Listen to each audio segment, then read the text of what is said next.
On this week's show, I saved the Expense.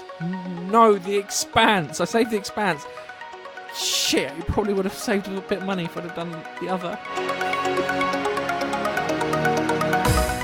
we talk about Deadpool 2. Oh, I shit my pants. Actually, that may have been me.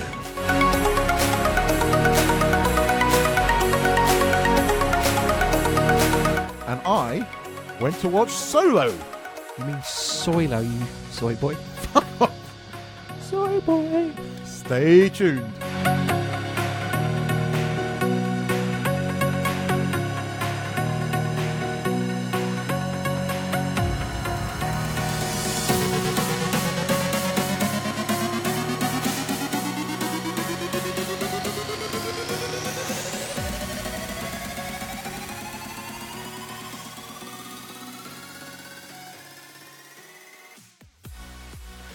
Hello, ladies and gentlemen, boys and girls, gamers, geeks, space aliens, SJW droids, people who have saved the Expanse, Yay! Jeff Bezos, and others. It's this week's Monkey Nut Punch podcast. And can I get a quick hallelujah? Hallelujah. I was going to cut it in, but yeah, we'll accept your hallelujah. The Expanse, it's been saved. Yay! We're going to talk about that in a moment, because a lot of stuff went on, and I've been just harassing my friends and family on Facebook with Save the Expanse, and all my friends on Twitter with Save the Expanse. So I need to tell you where that's going. So we can talk about Saving the Expanse and the Expanse, because the last two episodes I think have been absolutely fucking brilliant. We're going to talk about the Expanse, Deadpool. Keith's going to talk about Soilo, Soy Wars story. You haven't introed me yet. You're a crappy host, you are. I thought Keith introed himself with his hallelujah. I was going to wait until I got through the thing and then introduce you and then explain what's happening with the podcast. So we're going to talk about Solo, and then Nigel's going to talk about Into the Badlands. Now, it's a bit of an odd one because the recording is being a bit disjointed. So with me here in the studio, as he's already fucking introduced himself because he couldn't wait, it's Keith. Hello. And what I'm going to do now, is I'm going to go, it's Nigel. And Nigel's going to go, hello. So, Nigel's not here. But Nigel wants to talk about Into the Badlands because he caught up on it. And he's going to do his sales pitch to me and to you to see if Into the Badlands worth watching. I haven't started watching it because I've been busy trying to save the Expanse. I was flying a plane during the week on Tuesday over the Amazon headquarters with Save the Expense written on it for 2 hours until Thomas told me, and then I had to go back and get the Save the Expanse banner. Save the Expanse. So the Expanse, is the best science fiction TV show. Actually, according to George R.R. Martin, it's the best show on TV at the moment. I would pretty much agree with that, yeah. And this is the guy who does Game of Thrones, everyone can't stop He doesn't fucking do Game talking. of Thrones because he's taken 7 years to write a single fucking book. You fat Father Christmas lookalike wanker. I've given up. I'm not. I now refuse to buy any more of the books. He's taken so fucking long to bring out this next book. Fuck it. I'm not giving you any more of my money. Fuck you. I think James S.A. Corey or Ty Frank, and I can't remember the other guy's name, have done 4 in the space of that. Yeah, they have. There's one every year. Yeah. So since 2010 was the first. Was Leviathan Awakes, or was it 2011? I can't remember. All I know is they've done a book a year, and they're on 8. I think they're on 8 books. The 9th book is at the end of this year, which is Tiamat's Wrath, I think it's called. That's going to be an interesting one, and I want to know what's happening to fucking Winston Duarte, because he's a very interesting character, and I can't wait to. I'd love to see him on TV. I don't think we're going to see him on TV because the last book kind of indicates a massive time jump to the point that they're all 50 and 60 odd. 30 odd year time jump to when Holden is near retirement. Yeah, because they're retiring and Bobby gets put in charge. Spoiler warning: Bobby joins the crew of the Rocinante and she becomes captain, and then fucks the ship up and gets it locked down in the first day. To which he finds has been fucked up several times over.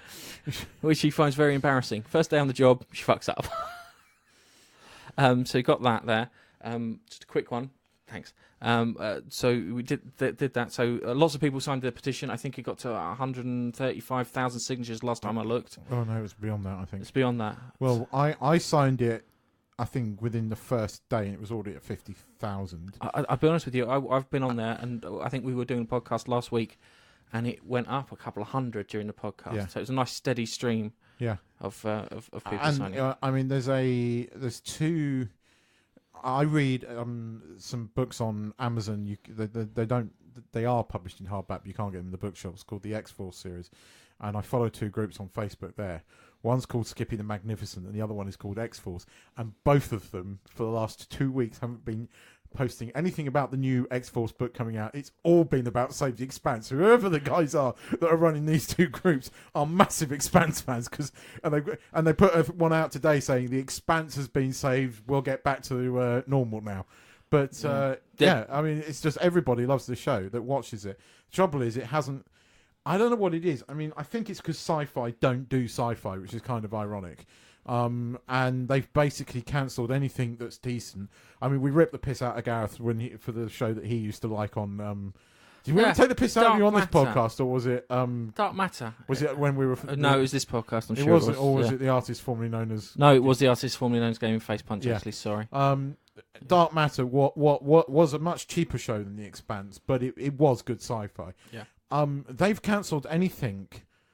They're gone, okay, we're going to get back into doing sci-fi, ironically. No, they're called Sci-Fi Channel. And the first two shows they put up were The Expanse and Dark Matter. And they can both of them. And they were the best things they've done in fucking years. Now, one of the reasons that they canned The Expanse is because the Alcon Group own 100% of the rights to The Expanse, which is great for a situation like this where it needs to be transferred over. Because they can turn around and say, we own the rights, you can fuck off. Yeah, so there'll be no toing and froing, where Dark Matter, I think, wasn't. I think it was entirely owned by Sci-Fi. I hope now that it goes to Amazon that it's going to get more viewers. Is it on Amazon in the UK? Because it's on Netflix. It's on Netflix in the UK, not Amazon. So if you've never seen this show, go and watch it. The first season is a bit slow going, but get through it. It looks high production, though. I mean, I've been watching the first season again. It does look high production. It does. You look at something like Star Trek Discovery that had all this fucking money spent on it. Yeah. Then you look at The Expanse, you go, hang on. Actually, these first few episodes of The Expanse, they look really, really good. And you're like, hang on. They don't cost nearly as much to make as Discovery does. Do you want to hear something that really fucked me off when I heard The Expanse was cancelled? A couple of days after The Expanse was cancelled, they've decided to sell some sets. Sold them to fucking Star Trek Discovery. It's just like, oh, Jesus Christ. It better not be the fucking Rocinante set. It's like the Mao's pleasure barge or shuttle, whatever. That can fucking go. Yeah, the Razorback needs to stay because the Razorback still will feature further stories. And the Agatha King set they've reused for this one, yeah. They just sort of changed the colour. I noticed that the other day. That was the only thing. With the latest episode, they showed one. I can't remember the name of the ship, but it wasn't Agatha King. Yeah. But they showed the bridge of that, and it went, hang on, that's the same set they used on. Well, it's the same fucking type of spaceship. No, they said that the Agatha King was a really, really old ship, whereas this one was meant to be new. They said like all the UN ships are supposed to be 80 to 70 years old. But the TV series kind of leads you to think that the ship that they were on here. In the books, they always make it out that the Martians have newer the tech. shiniest, not the newer, but the shiniest, most lovely technology that you could possibly They kind of do. I mean, they have those awesome mech suits. And the Dollinger, from what you see of it, which is like one episode before it gets completely fucked, is quite a cool ship. Yeah. And we're about to see a shitload more Martian ships, so... Yeah. You know. Yeah, we're going to see that. And but let's talk about the last episode of Caliban's War, which is episode 6 of the... Yeah, you see, this is my... I have a theory. I'm not sure if it's correct or not. And if any of you know out there, tweet us and let us know. Those last 2 episodes of that stint, so the first 6 episodes, so the last 2 episodes of that block of 6 were just epic. In fact, it built. I mean, each episode just was a tad more awesome in this series. Yeah. And it just got to that thing. But then it felt very much like a season final. Yeah. I think they intended to have a break there, and I think because I knew what was coming, I wasn't. But for somebody who just watches the TV series, I think the next episode would have been a bit of an anticlimax, and I think we should have had a bit of maybe a month or two's break. It would have been a bit jarring, I admit, yeah, because what it is you're into a new novel. Yeah, you are. Naomi, is now on the Behemoth and has left the Rossi for now, and it felt like there was designed that there was going to be a break in time of actually viewing this, because a lot happened that you don't off camera. So UN president quits. Yeah. Old smoky voice gets is now president. Yeah. And yeah, I just felt this feels like a beginning of a season, a new season. This is like a season opener. This is what it feels like. Yeah, but I can tell you one thing. But I loved it. It was a good episode. If it's going in the direction of the book, the end of season, you're gonna make you shit your pants. It's gonna be that fucking good, because I've read the book and I know where they're going with this. And if they get to the we'll call it the station, yeah. If they reach the station by the end episode, you're gonna see some pretty fucked up shit. I love the fact that they call it a Stargate, but I was hoping beyond hope that they weren't going to steal the Stargate effect, and they didn't. I quite like how at the end the belter boy racer, because that's what he is. He's effectively a belter boy racer, isn't he? A belter chav. I'll be honest with you. If you cut out the episode and you just stick his story together, you've just got a really good short story there about a bloke who fucking races around planets for fucking glory. His girlfriend then cheats on him with his brother. Yeah. So he then decides to go and race into an alien gate at 100 meters per second, and then stop. Well, you didn't know he was going to stop. And I knew he was going to stop. Oh, I knew he was going to stop. I was watching it. Dexter's watching it, yeah, and it's like he's going to stop, and it's going to be really bad. And then it happened. My son's watching it when it fucking happened. Oh, and I was like, "Ooh, that's a bit gruesome." Let's just say I thought he was gonna. I thought he was gonna snap his spine. Is it? There's no way to explain. He doesn't explode. His entire explodes forward like a shotgun. His body is ripped forward. Yeah. So you're just left with this kind of like image.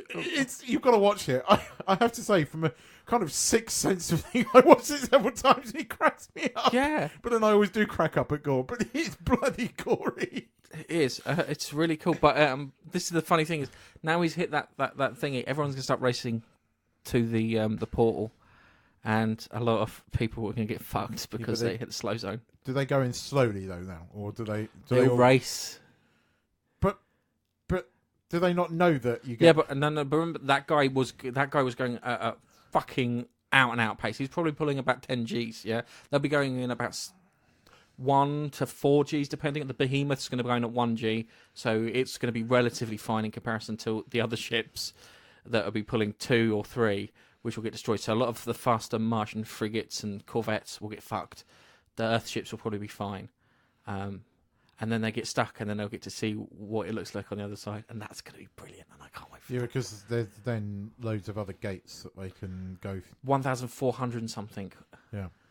That all lead to habitable worlds, though. They've all the proto-molecular aliens picked out habitable worlds, and then yeah. The downside is next season, which I think will probably wind up being delayed because of the changeover to Amazon. You're going to see Miller as a giant robotic crab because Miller came back. And yeah, I knew that was happening. I knew that was coming. Yeah, Miller was coming back because that's Gareth got so excited. He's taking pictures of this, right? No, on his phone and sending me on his phone, going, look. The thing is, I sent you a picture of the guy who exploded, and you can't make head nor tail of that fucking picture. I looked at it, and I did kind of know what I thought. I knew what it was going to be, and when I started watching it, and it's that opening scene where he's going around the rings of Saturn, I went, okay, I know exactly who you are, and I know what's going to happen to you.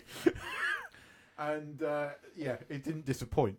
And I was waiting for Miller though. Miller is literally in the last 30 seconds of that place. Like, hang on, where the fuck is Miller? But Miller keeps coming back because the proto-molecule hasn't quite figured out the connections and stuff to do its so-called recreation of Miller. The book is kind of... It's not... I think it kind of leaves it up to you. No, he says I'm not Miller. In Cibola Burns, when he's walking around the ruins, he turns around and goes, I'm not Miller. Yeah, but he is. He's not. I wonder if the TV series is going to go with that, because in the TV series, that final scene on Eros, when he finds Julie, and he kind of bonds with her, it kind of implies that he becomes one with the molecule, and therefore it kind of is him. But I think this is going to be kind of a philosophical debate. For me, because my understanding of consciousness goes like this: consciousness is attached to your body; it can't be separated. Well, that's your No, it can't be separated. Full stop. Yeah. Seriously, if you separate your consciousness from you die. But if you watch What's Its Face, what was the thing on Netflix when they download into different bodies? Even altered carbon, I still don't believe it's the pattern of the person you're copying, not the actual person. Yeah, but that's a philosophical debate. We haven't got time for that. We haven't got time for that. But anyway, the previous episode, the one that ended Caliban's war, was I fucking loved it. Phenomenal. I like the episode prior to that. I thought God, this is really good. There was build up and. The thing is, you don't understand. I've been poking Nigel with a stick so I can get him to catch up, and I've got the episodes downloaded. So the moment he catches up, I can give him the entire series 3, so he can watch series 3. Because I want to talk to him about it, because I think he'd love that. Because the catharsis in that whole episode, you had Prax finds his daughter. Yeah, that was great. Amos saves Prax from himself. I love Amos. Amos in that episode. When he walks into that lift and Pratt is trying to, is sort of fighting the urge to kill the Doctor. And he deserves it, right? But you kind of think, no, you don't want to be the man that does that. And Amos just comes in, right? And I had a feeling Amos was going to come back. Yeah. And then you hear the line off screen, and Amos goes, "You're not that man." And you can see the hand go. And I'll go, okay, I know exactly what Amos is going to say next. I know it. I know the next line. Right, and it's really predictable, but it's still such a satisfactory thing when he delivers that line. When Pratt walks out with his daughter, and Amos just turns, the Doctor goes, "Oh, thank you," and then you can word what Amos is gonna say. You know he's gonna say, "I am that guy," but the way he does it, the way he turns around and looks at the screen, and he's not. You see him looking at you, and he goes, "I am that guy." And then it just cuts to the external thing, and the blood splatters against the thing. It's the bit, yes. It's the bit. I'll be honest with you. It's the bit before that, because that's a great cathartic bit when he kills him. But it's the bit before that where he introduces his daughter to him and tells him, "This is my best friend in the entire world."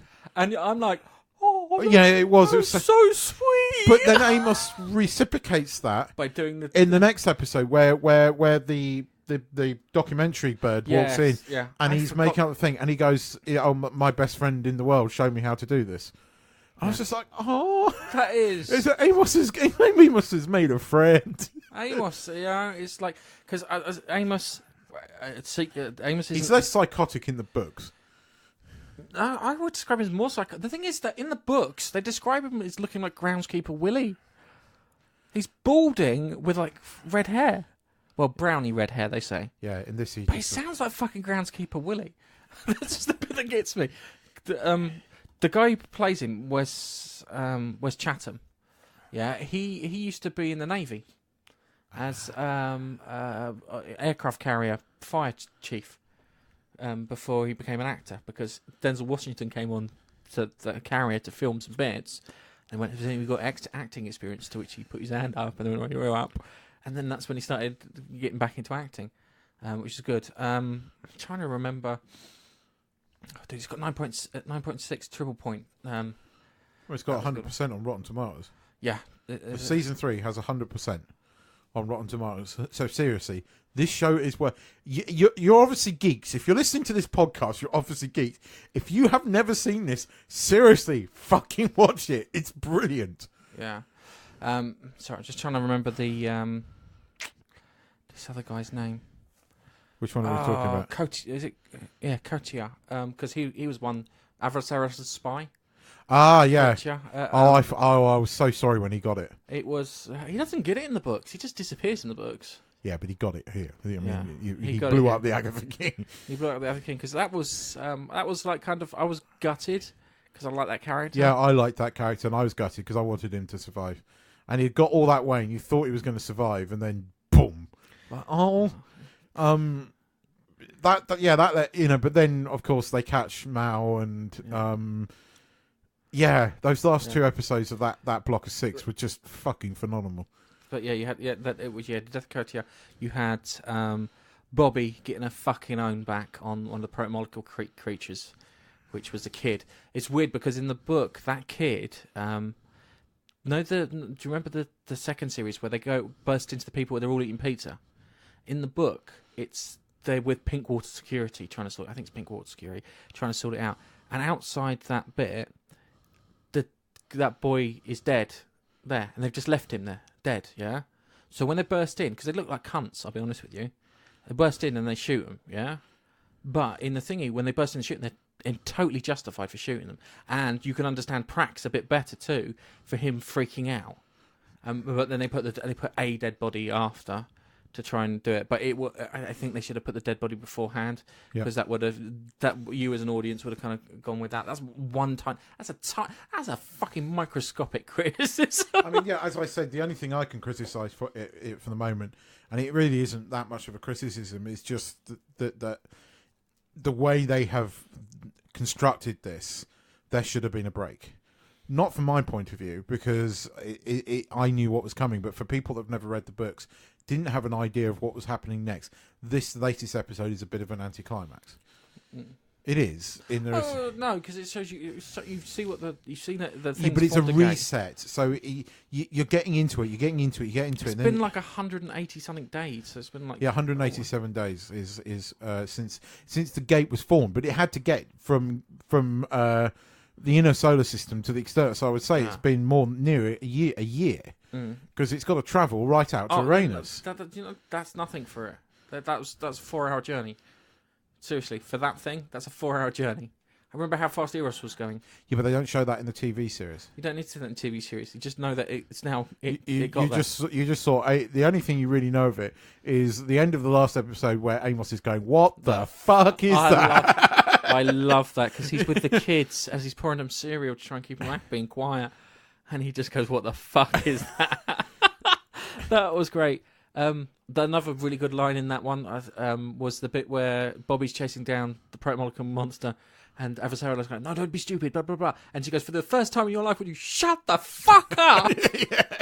It's so good.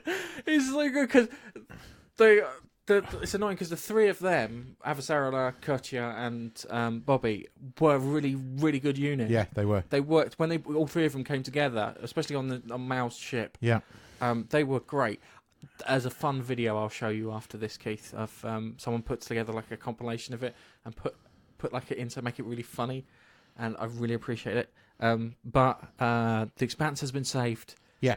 We've got plenty more episodes to talk about. It is fucking brilliant. Yep. No, there's no other way.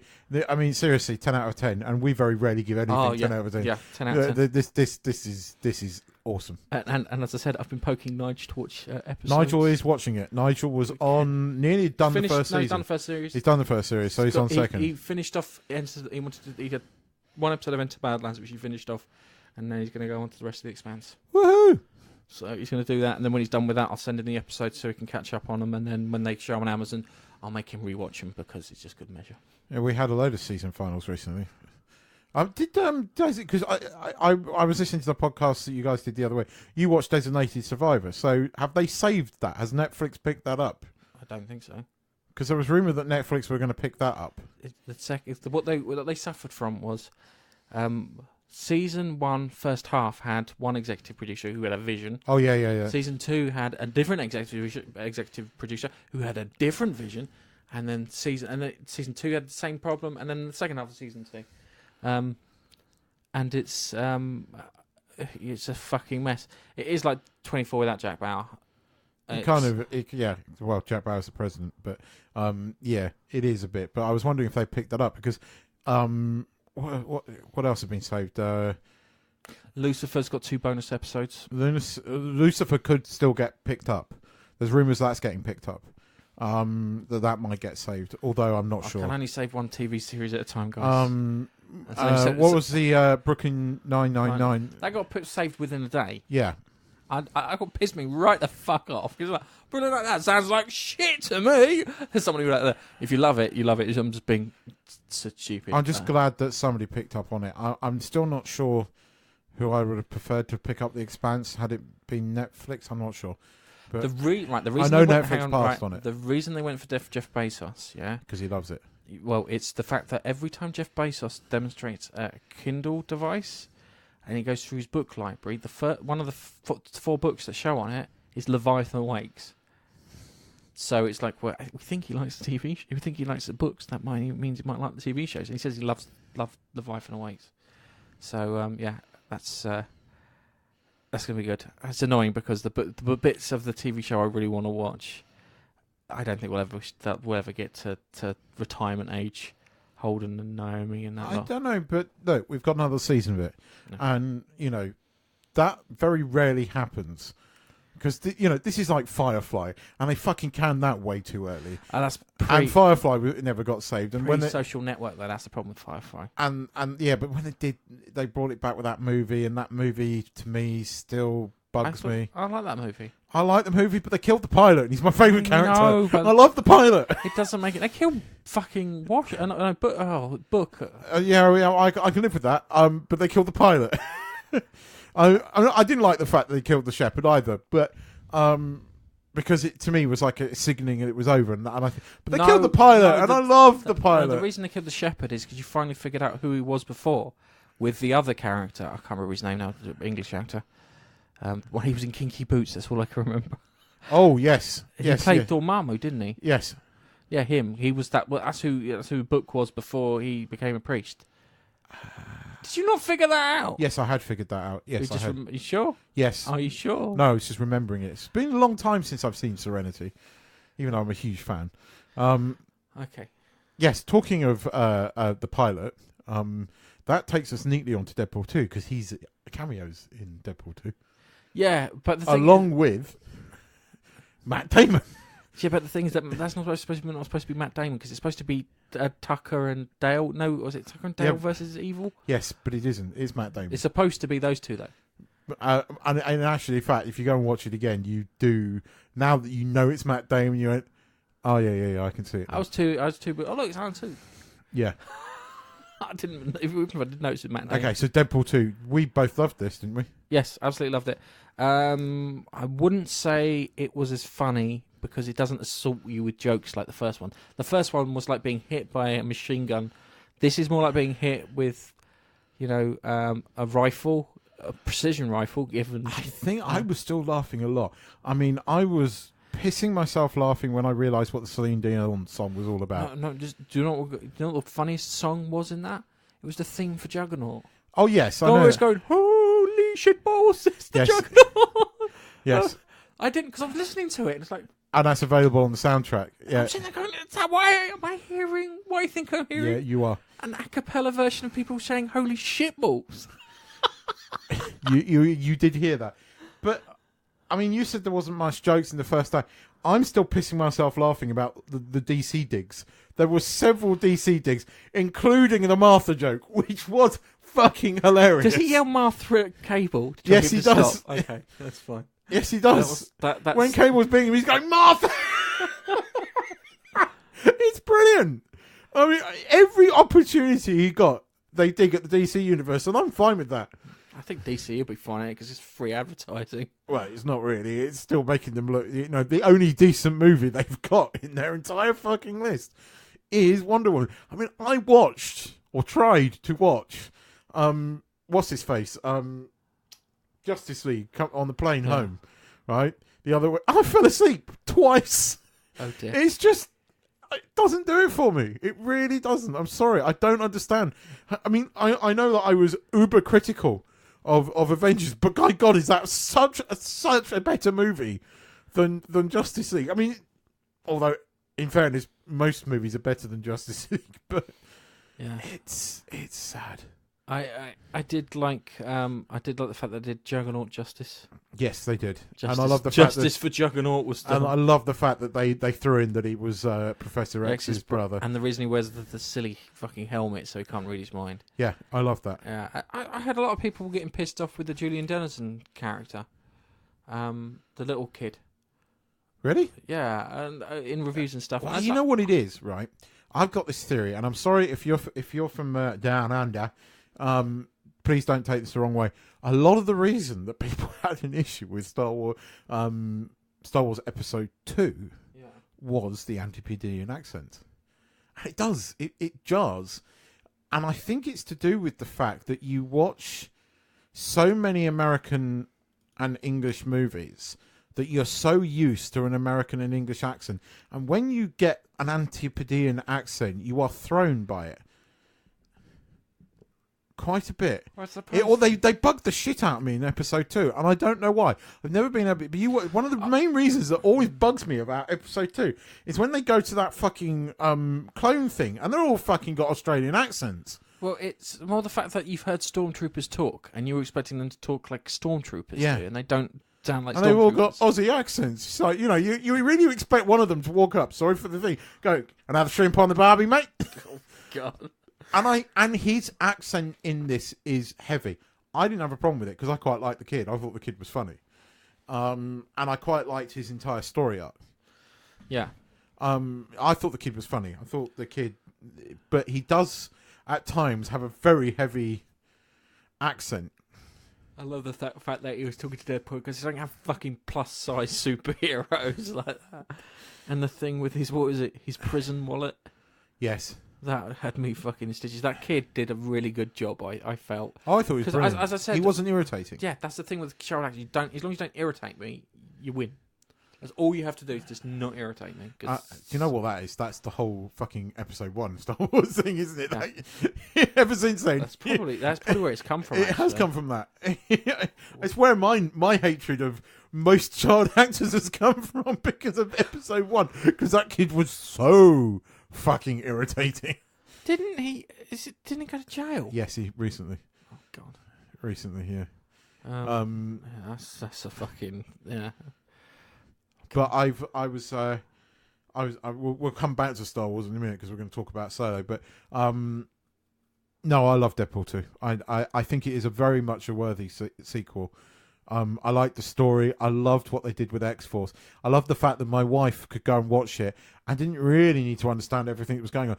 She was wetting herself at that X-Force bit. That whole thing. She was in fits. She did what a mate of mine used to do when he was laughing too hard. He would start hitting my arm. She was punching my arm.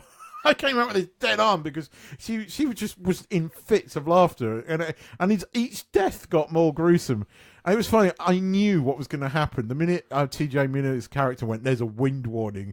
I kind of had a premonition of what was going to go on. Yeah, because I love the fact that they all fucking bought it. But it was Invisible, whatever his name was, Vanishing Guy or something. Yeah, Vanisher. Vanisher, that was it. I love that. I love the fact that they threw in a Brad Pitt cameo there. That was brilliant. That was good. It was the fact that he assembled this team. Here's a conspiracy. Yeah. Do you think that they all died because of Domino's luck? Potentially, yes. That she caused the wind warning so she could land directly into the thing and she could get everything safe. And because of that, it in turn then killed the others. Because it's like one of those things which the universe trying to balance itself out.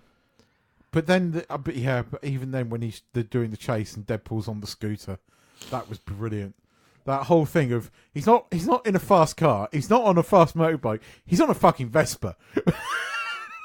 It's so Deadpool. Red Vespa though. It's so Deadpool. But yeah, you could be right actually. That's a good point. Yeah. I was thinking about that the other day. I was like, oh yeah, that's something I have another But I quite like Domino in this. She was good. Oh no, she was good. I'm not saying that she did it on purpose. No, but I like talking of Domino. I liked her in this. I thought she was really good. She went really well with those characters. So that was a good choice of casting, and they gave her a decent script. It was really weird because Megasonic Teenage Witch, whatever her name was, Teenage Witch or Bitch. She didn't do anything in this, really. Not really, no. She looks really good in comparison to the first one.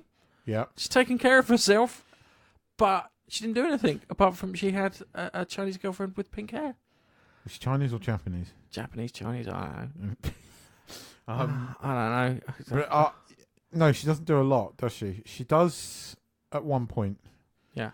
Because they take down... She does help to take down Juggernaut. Yeah, but Colossus does most of that fucking work. Yeah, but without them, Colossus would have lost that.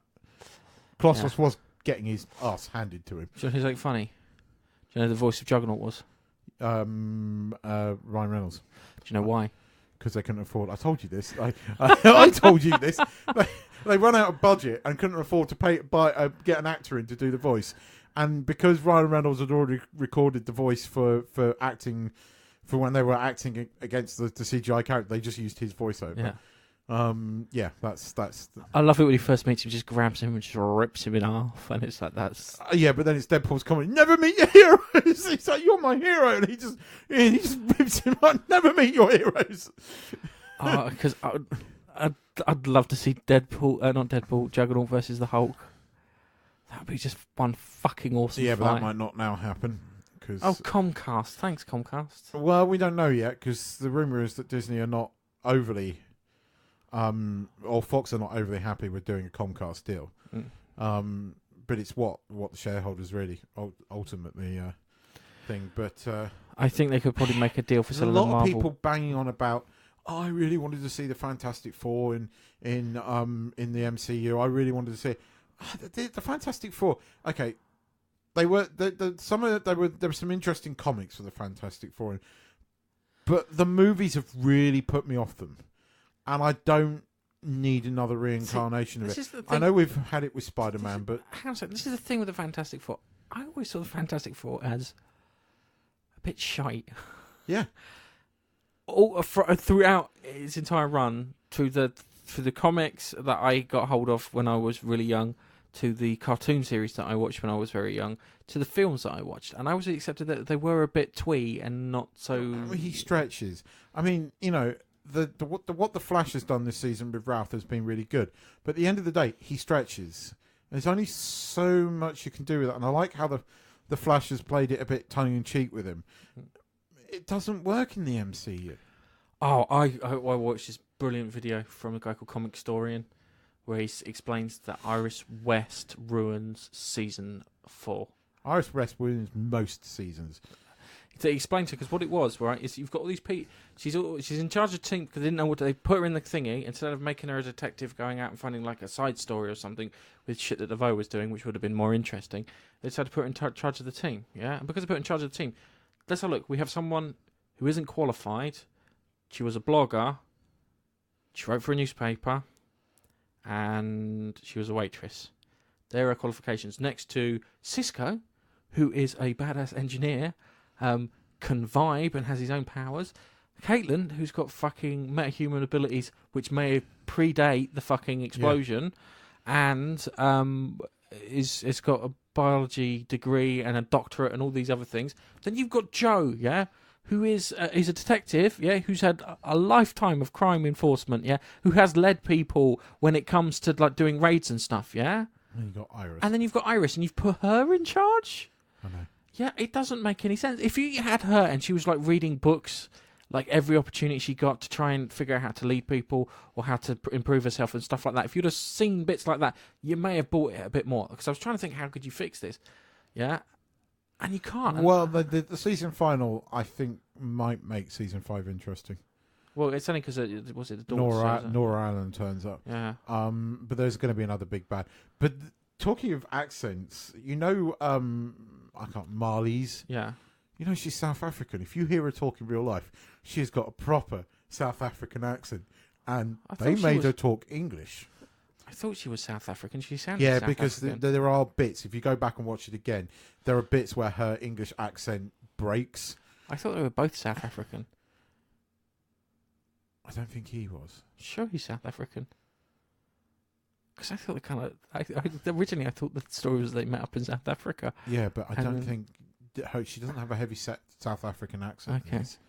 It breaks at places, but she doesn't really. It's Okay. mostly English. But the season final was all right. No. I kind of liked the Matrix tribute. Yeah. Have you seen it? No, a Matrix tribute. They go into the Oh, Thinker's yeah, brain, yeah. and then there's gazillions of them, and he saves Ralph. Yes. At least Ralph's back. Yeah. I like Ralph. I know there's a lot of Flash fans out there that don't like Ralph. Well, I'm one of the people. Can we that get rid like of him. Iris first? Yeah, seriously, Ralph is such a better character. And oi, feminists, it's not because he's a man. It's not because she's a woman. She's just fucking irritating. Because we love Caitlin. We love Caitlin. Caitlin's great. We don't want to go. There was rumours that... We love Felicity. Bring in Felicity. Hang on a second. Felicity can run the group. Yeah, Felicity can run the group because she's got fucking experience with the Arrow Yeah. group. It's annoying because the guy who plays Cisco was talking about leaving. No. Yeah. No. Yeah, so No. I'm hoping that they amend the Iris problem. Make her... I make like her Cisco. He's my favourite character. Yeah, he's everyone's favourite. I don't want to Everyone be loves Barry. Cisco. I want to be Cisco. Cisco's awesome. Cisco's a geek.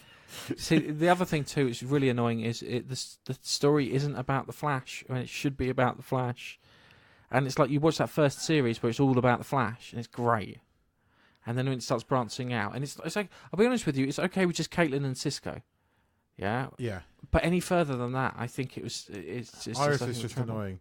I like having Harry Wells. I like how they give us different characters, different Welleses. And there's going to be a new one in season 5. I like that, but yeah, you're right. Get rid of her. Seriously, she's just annoying. replace the actress with a better one, maybe. It's not even that. I mean, the character is irritating. The character is terrible. And it doesn't make any sense. And the guy, this comic historian guy, said he was watching parts of the episode where Caitlin and Cisco would explain something, and then all Iris would do is just repeat back what they I know. said. You see, you look at Arrow and you look at Felicity and Oliver. Felicity and Oliver work. They work, and you buy Felicity. You like Felicity. You get, okay, she does hacking stuff that if you know anything about, it's a load of bullshit. Yeah. But that's Hollywood. That's not the character. Felicity's not annoying. I like Felicity. I think she's one of my favourite characters in Arrow. I like Felicity a lot. I can't stand Iris West. No, I think I do. I love genuinely Joe. Joe's great. Joe's great. And I love Wally. I like Wally. I'm glad that they put Wally in Legends. Yeah, I got annoyed with the way they treated Wally. I think Yeah. that was down to fucking Iris West again, because Wally, especially at the beginning of the series, had developed into the Flash to replace Barry. Yeah. And the bit where they come across the fucking samurai creep, the samurai robot at the beginning, and he starts talking Japanese to it. And it's like, when did you learn Japanese? It's because he's a speedster. He could learn it in an evening. Yeah. And then another bit where the person had diabetes and he found the insulin. He goes, look for the pump, and we pull the pump or do something with the pump. He showed that he'd been learning. He demonstrated. He showed applied knowledge to fix things, and they treated him like shit. Well, yeah, but they brought him into Legends, which is good. Yes, and hopefully they'll have what's his mush? Constantine. Yes. Yeah, no, he is in it. Because they've all now been renewed, and Constantine has been signed up as a season regular. But Rip's not dead. Rip's coming back. Is he? Yeah. On another note, Deadpool. It's a really good film. Go watch it. We've digressed quite a lot, but the end of the third act. Sorry, the end of the end of the second act, beginning of the third act, has the funniest fucking set of humour in it that you'll see anywhere. And a Sharon Stone moment which will make you go, "Oh my god, no!" That was so funny. And they do. You hurt after this movie in a good way because you've laughed so much. And if you're not hurting when you come out of this movie, you need to get yourself checked out, because I defy you not to laugh at this film. It is very funny. And the Marvel style end credits things, which really are not, they're mid-season. There's nothing after them. Watch them. They are quite possibly some of the best scenes in any movie ever. They're just fantastic. They're brilliant. Okay. Your Uncle Ethan. I'm going to call him Uncle Ethan from YouTube. It's great. There's a comic book pro artist called Ethan Van Sciver. Scriver, sorry, not Skyver, who love it because he said, "I've got a quarter of a decade's experience in the the comic book industry." Where he went, "No, I meant to say a quarter century experience." He's been taking a piss out of Star Wars for quite a bit, and he refers to Solo as Soilo, a soy war story. So, how was your soy-based entertainment? Right. Okay. Solo is... How's that? Yeah, it's fine. Anyway, so Solo is... Yeah. I went into this movie with very little expectations. I had followed what had happened with the two brothers and being replaced by Ron Howard.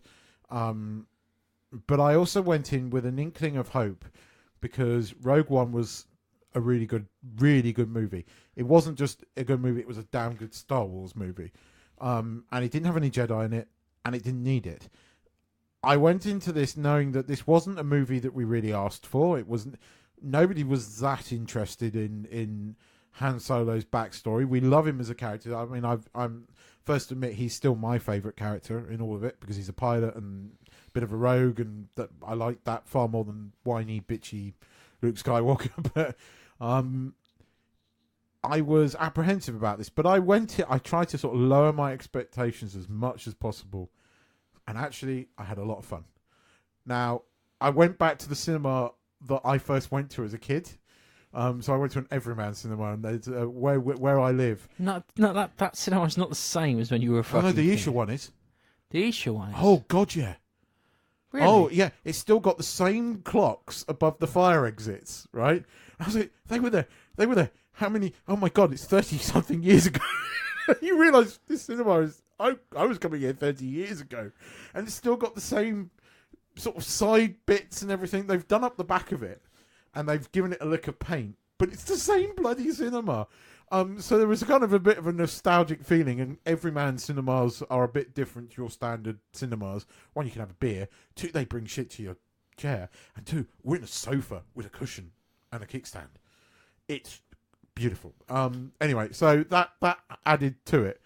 But yeah, it was a fun movie. It's a fun film.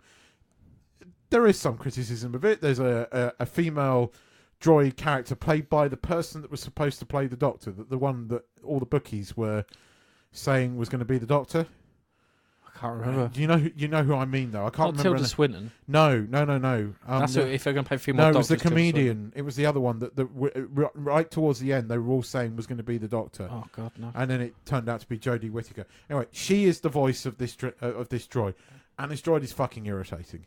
I mean, she's banging on about droid rights and droid freedoms, and at some point it almost sounds like she's about to join the Me Too campaign. It gets really, really political.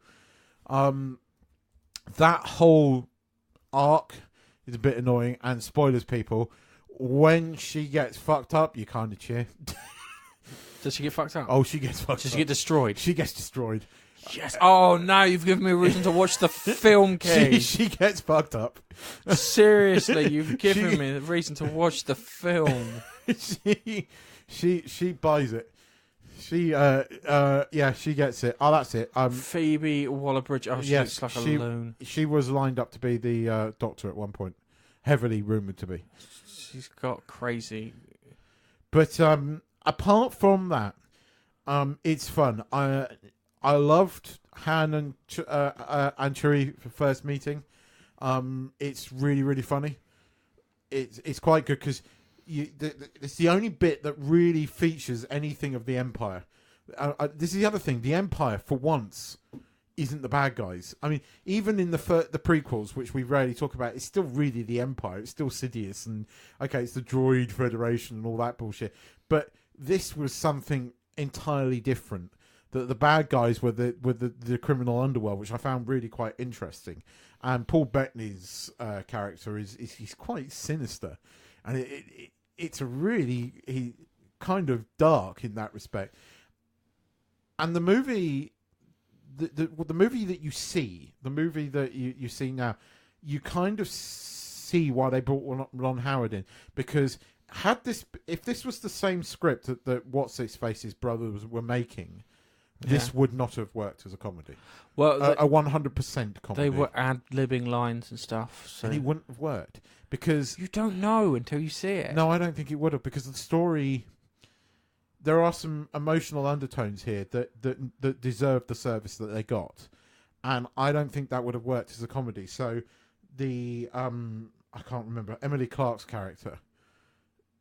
If that had been comedic, the ending to that wouldn't have worked as well. It's almost a tragedy with her.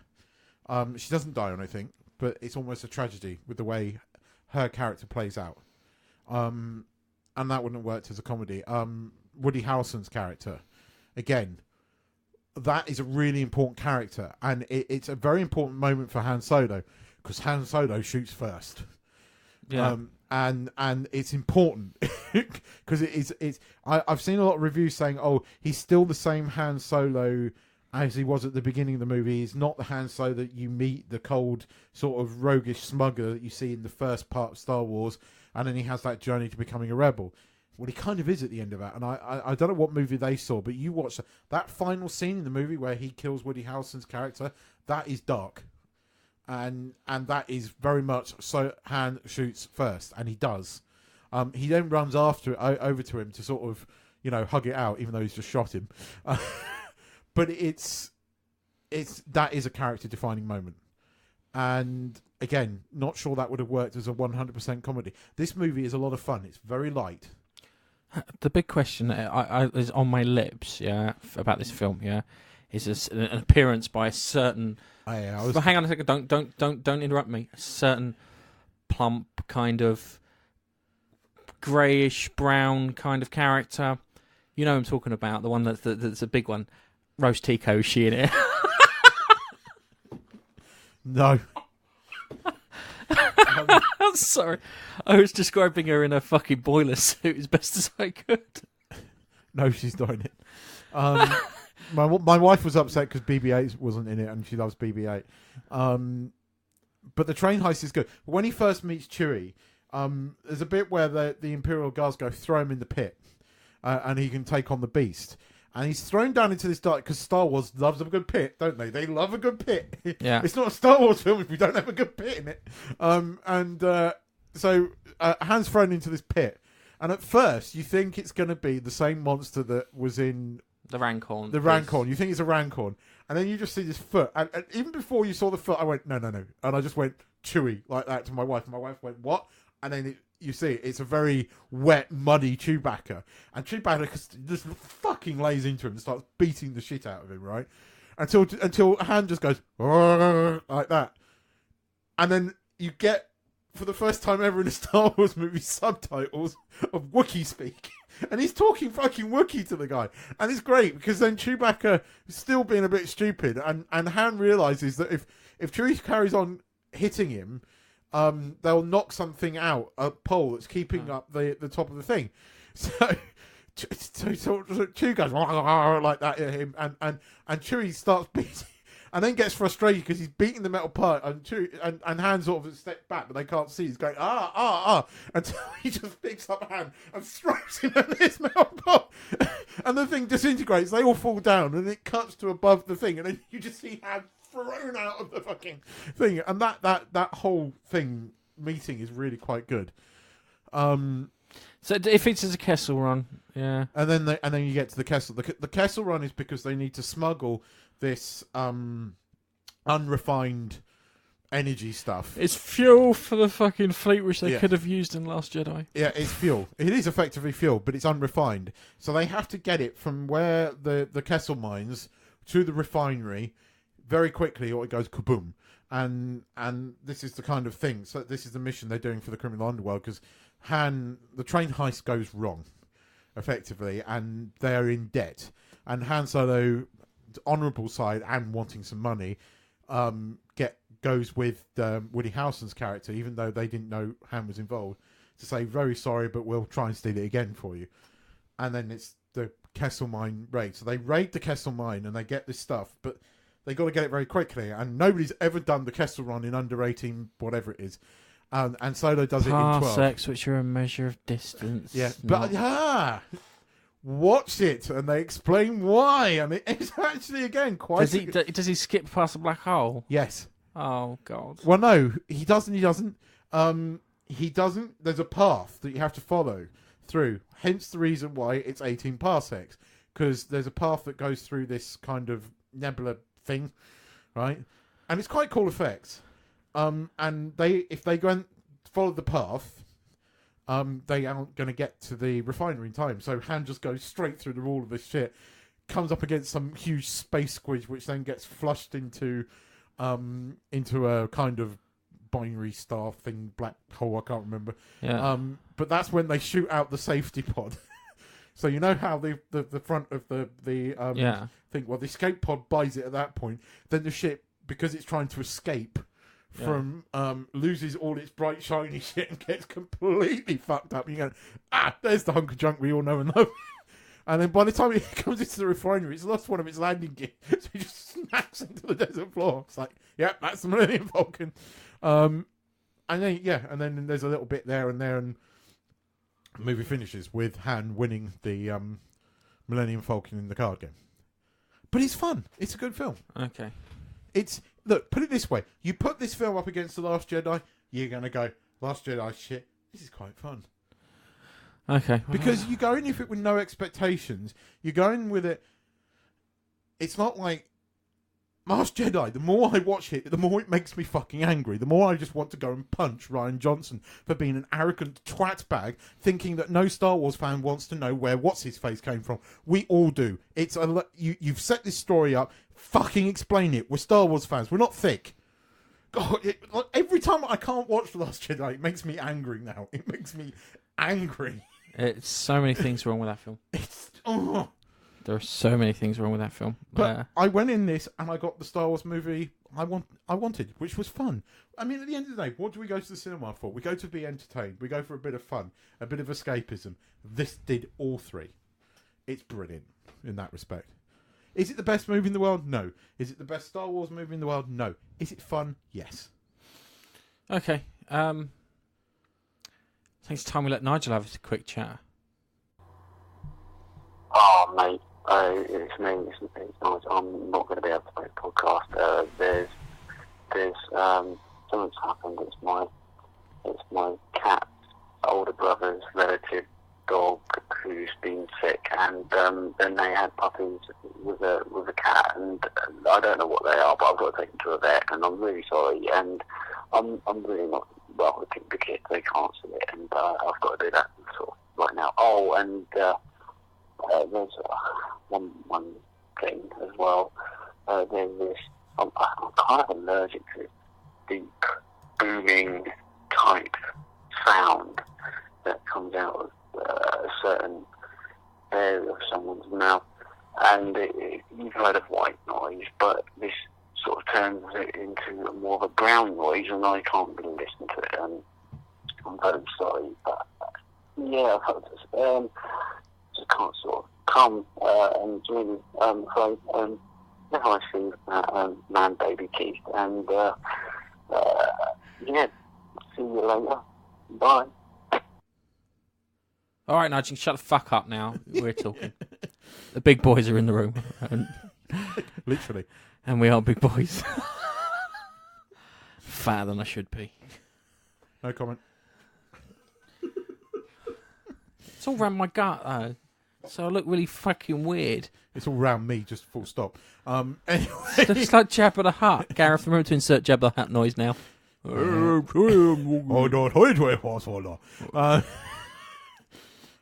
Anyway. Oh, yeah, and you know why he gets his name Han Solo in the movie as well. And it's really funny.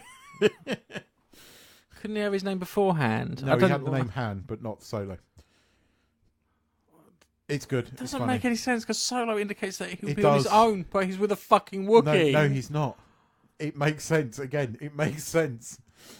You have to break your bond and go and watch it. No, I'm not. I'm done. I'm done. They're not having any more money out of me for fucking Star Wars unless it's in a bargain bin somewhere. Go and watch it. I'm serious. Yeah, because all you're doing is you're funding the next disappointing Star Wars film. But this one wasn't. You're funding the next disappointing Star Wars film. Episode 9 is going to be, but the standalones might not be. I'm serious. Both standalone movies have been quite good. This is the weird thing, yeah? Disney bought Lucasfilm knowing that Star Wars was a serialized space opera, yeah? Yeah, but they also had an so expanded hang on a universe. second. So instead of using the fact there's a serialized space opera to produce something, yeah? They should have produced like one film every 2 years to make it special. Yes. Doing the one film every year, and this one here is taking the fucking shine off it. Because I think if it doesn't make 300 million in the box office in the first week, it's lost money. It probably won't. Remember, they've had to reshoot 80% of that film. It probably won't make that. But at the end of the day, the standalone Star Wars movies have been better. And I like Rogue One, and I like this. It's worthy of a Star Wars title. It is definitely worthy of that. And the people that are critical of this and things like that, a lot of the reviews, you just hear them banging on about certain things. You go, you missed the point of this. It's just a fun film. And at the end of the day, the first 3 were fun films. And they were great popcorn movies. This is a good popcorn flick, and in that respect, it does it. Is it just a money spinner for Disney? Potentially, but it's when you put it up against things like the 3 prequels, the 2 episodes, Disney episodes. It's just better and fun. As I said, it's just. It's just soy-based entertainment. No, it's not. It's soy boy entertainment for soy boys. It's this definitely. Let me just check. You got a round face like a soy boy. You got a round face like a soy boy. I would agree with you about episode 7 and 8, and I really think episode 9 will be crap as well. But this was all right. This was good. Okay, I will wait for it. I will wait for it to come out on and Netflix. There's quite a few Disney Life Rebels nods in there again with Darth Maul. I mean, that was epic. That was epic. Maul turning up with the voice and being played by what's his face again? Pete Serafinowicz. No, the voice Ray is Park as the and Ray Park as the Darth Maul himself. Yeah, that looking quite a bit older, and they did age him a bit. Although he has aged since 1998. Oh no, he would have filmed it in 98 though. So yeah, he has aged a bit, but it works. It does work. It's soy-based entertainment, and soy-based entertainment. But it's Darth Maul gay. That's not even gay. Take feminine. It down there's going to be a refight match between Maul and Obi-Wan, and it's going to be awesome. We know that Obi-Wan's going to win. Yes, but that movie potentially could feature a cameo from Ezra Miller, because Ezra Miller was on Tatooine when that shit started. Yeah, I know. What I'd like is to see a Luke Skywalker trilogy of what happened after the fucking Empire. You're not done film. with Star Wars, because at some point Rebels is going to have some kind of sequel. And the live-action series that Disney are going to put out potentially could be quite good. No, I'm done. I'm done with Star Wars, man. Seriously, I've got much better things to watch. Seriously. Yeah, okay. When you've got the likes of The Expanse, I get it. But it's a fun movie, and it's good escapism. And I am a Star Wars fan. Okay, all right, you soy boy. Just because I live in Asia. Soy turns you feminine. I am not... No, I had a fucking argument with my wife earlier, right? Because and your wife says you're feminine. No. It's like we went to the pub for a lunch, right? And there was obviously some kind of student reunion going on. They were obviously just gone into... They're all 20-something fucking snowflakes. And there was a guy, right, standing there, and he had white and sort of turquoise trainers, and then those really skin-tight black jeans that look like leggings. There is no other way to say it. He looked like a transsexual. Mike's going, it's fashion. Yeah, it's fucking gay. I'll be honest with you, it's not even gay. It's just not right. It's feminine.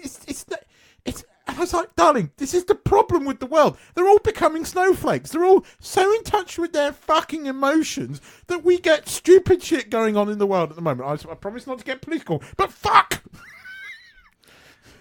So, compared to that, no, I am all man. So, let me just... and a lot of it. Just because you couldn't be calm and rational there, sounded a bit emotional, and you're a bit Fuck chaotic, off! which is signs of femininity as far as I'm concerned. You're such a cock. Which makes you a soy boy. You've been in Asia, soy boy. I bet your testicles have shrunk. You thought it was the heat. It's the soy, mate. You've got soy balls. He has. He's become more feminine. I'm joking. I'm looking at his beard. Yeah, it's not as big as it was. That's because I just trimmed it this morning, you bastard. I'm going to a wedding. It's all the soy. He's going to come back. I bet you. I'm going to check his recordings against his previous recordings to check the octave in his voice to see if it's gone up a level. You're going to make It's it go not- up. And he's cutting and mixing the podcast out. So if I sound suddenly feminine, it's a sound effect that this bastard's put on there. I would never do that. Yes, you much. fucking would, and have done in the past. Yes, you fucking would. Okay, all right. And on that note, it's time to say goodbye. Goodbye.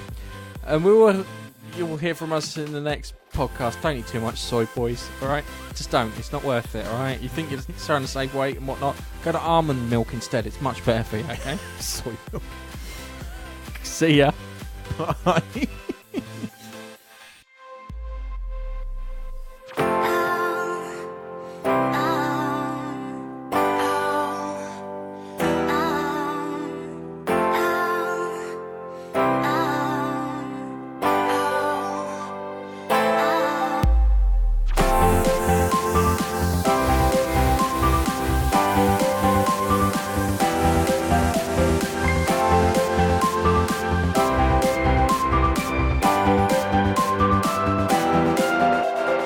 Thanks for downloading the Monkey Nut Punch podcast. You can follow us on Twitter @Monkey Nut Punch. You can also find us on Facebook, facebook.com/Monkey Nut Punch.